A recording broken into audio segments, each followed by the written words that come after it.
একদিকে যেমন রয়েছে বাণীর ধামাকা জয়, অন্যদিকে অনিরুদ্ধর জীবনে নেমে এসেছে এক ঘোর অন্ধকার। শিবরাত্রির পুজোয় কি এমন ঘটল যা বাণীর জীবন ওলটপালট করে দিল? পর্বের শুরুতেই দেখা যায় খুশির আমেজ। শিবরাত্রির অনুষ্ঠানে ছোট্ট তানিয়া অসাধারণ নাচ পরিবেশন করে ২,০০০ টাকা পুরস্কার জিতে নেয়। কিন্তু এই আনন্দ বেশিক্ষণ টেকে না। মৌলি তার স্বভাবসিদ্ধ ভঙ্গিতে অনিরুদ্ধকে অপমান করে বসে। সে বলে অনিরুদ্ধ নাকি মেয়েকে দিয়ে রোজগারের ধান্দা খুলেছে।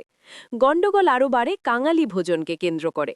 সেখানে উপস্থিত গরিব মানুষরা যখন বাণীর প্রশংসা করে, মৌলি রেগে গিয়ে তাদের অপমান করে। সে দাবি করে ওরাই নাকি এদের দয়া করে খাওয়াচ্ছে। অনিরুদ্ধ প্রতিবাদ করে বলে এটা তানিয়ার পুরস্কারের টাকা, কারোর দয়া নয়। পরিস্থিতি সামলাতে ঈশানী মৌলিকে সরিয়ে নিতে চায়, কিন্তু মৌলি এক অদ্ভুত চ্যালেঞ্জ ছুড়ে দেয়। সে বাণীকে বলে, তুমি যদি সত্যিই এই গরিব মানুষদের খাওয়াতে চাও তবে আমার সাথে স্টেজে নাচ করতে হবে, আর যদি আমাকে হারিয়ে জিততে পারো তবেই খাওয়ানো হবে, না হলে নয়। বাণীর কাছে মানুষের সেবাই ধর্ম, তাই অনিচ্ছা সত্ত্বেও সেই চ্যালেঞ্জ গ্রহণ করে। নাচ শুরু হওয়ার ঠিক আগে অনিরুদ্ধ ভিড়ের মধ্যে এক চেনা মুখ দেখতে পায়। সেই টাকলু লোকটা, যে একদিন মৌলিকে অ্যাট্যাক করেছিল। অনিরুদ্ধ বুঝতে পারে পুরনো ষড়যন্ত্রের জট খুলতে হলে এই লোকটাকে ধরতেই হবে। সে নাচের অনুষ্ঠান ছেড়ে লোকটার পিছু ধাওয়া করে।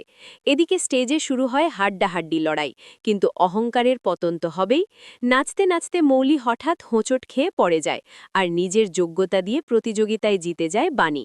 বাণীর হাতে পুরস্কার উঠতে দেখে ঈশানী, শ্যামলী আর সাথীরা আনন্দে আত্মহারা হয়ে যায়।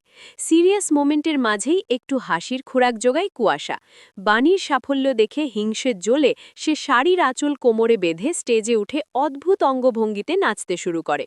তার সেই গোলমেলে নাচ দেখে মন্দিরের লোকজন বিরক্ত হয়ে তাকে নামিয়ে দেয়।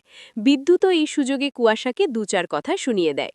ওদিকে অপমানে আর রাগে মৌলি বাণীকে মেরে ফেলতে চায়, কিন্তু নয়নতারা তাকে শান্ত করে।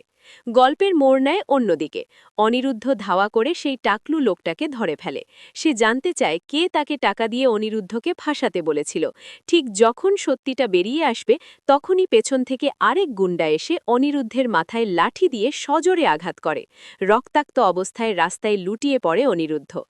একই সময়ে মন্দিরে বাণীর সাথে একের পর এক অশুভ ঘটনা ঘটতে থাকে।